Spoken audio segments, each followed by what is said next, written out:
আজকে দারুণ সুন্দর একটা নতুনত্ব রেসিপি নিয়ে তোমাদের সামনে চলে আসলাম, যেটা রুটি পরোটা লুচির সাথে খেতে যে এত দুর্দান্ত হয় সেটা তোমরা একবার বানিয়ে বাড়িতে ট্রাই করে তারপরে আমাকে জানিও।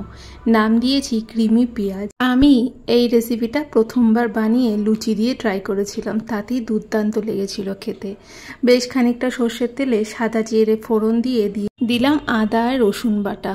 খুব ভালো মতন মিহি করে নিয়েছিলাম, যেহেতু অল্প একটু আদা রসুন বাটা তো তাই তোমরা যদি পারো তাহলে একটু শিলনোড়াতে বেটে নিও, তাহলে খুব ভালো হয়। আদা রসুন বাটাটা দিয়ে বেশ ভালো মতন তেল ছাড়া পর্যন্ত অপেক্ষা করব।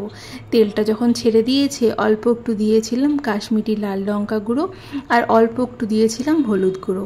মায়ের তেলে যদি লঙ্কা গুঁড়ো আর হলুদ গুঁড়োটা দেওয়া হয় তাহলে গোটা রান্নার কালারটা দারুণ সুন্দর আসে। এবার বেশ ভালো মতন সমস্ত কিছুকে আবার ভেজে নেব। অন্যদিকে মিডিয়াম সাইজের দুটো টমেটোকে বেশ ভালো মতো মিহি একটা পেস্ট করে নিয়েছিলাম।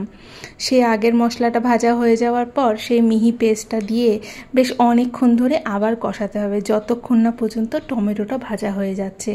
কারণ সমস্ত মশলারই তো একটা কাঁচা গন্ধ থাকে, সেই গন্ধটা না চলে যাওয়া পর্যন্ত কিন্তু ভাজতে হবে। এবার দিয়ে দেবো একা একা করে সমস্ত গুঁড়ো মশলা। দিয়ে দিলাম পরিমাণ মতো নুন, তার সাথে দেবো অল্প একটু লাল লঙ্কার গুঁড়ো, তার সঙ্গে দিচ্ছি কাশ্মীরি লঙ্কা গুঁড়ো, হলুদ গুঁড়ো, জিরে গুঁড়ো আর একদম অল্প একটু দিচ্ছি গরম মশলা। জিরে গুঁড়ো আর গরম মশলা গুঁড়ো তো তোমরা অল্প দেবে। আবারও বেশ খানিকক্ষণ কষাতে হবে কম আছে।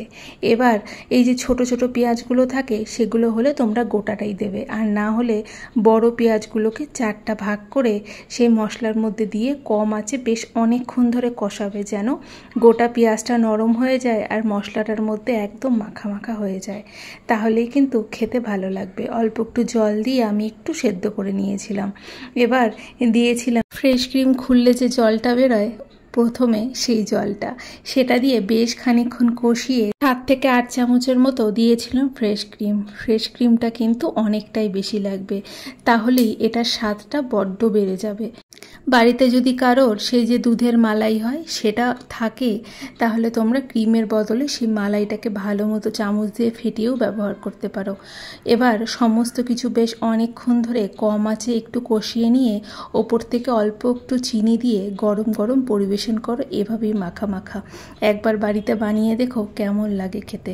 আজকের রেসিপিটা এতটুকুই। যদি কিছু ভালো লেগে থাকে একটা লাইক করে চ্যানেলটা সাবস্ক্রাইব করে আমার পাশে থাকবে।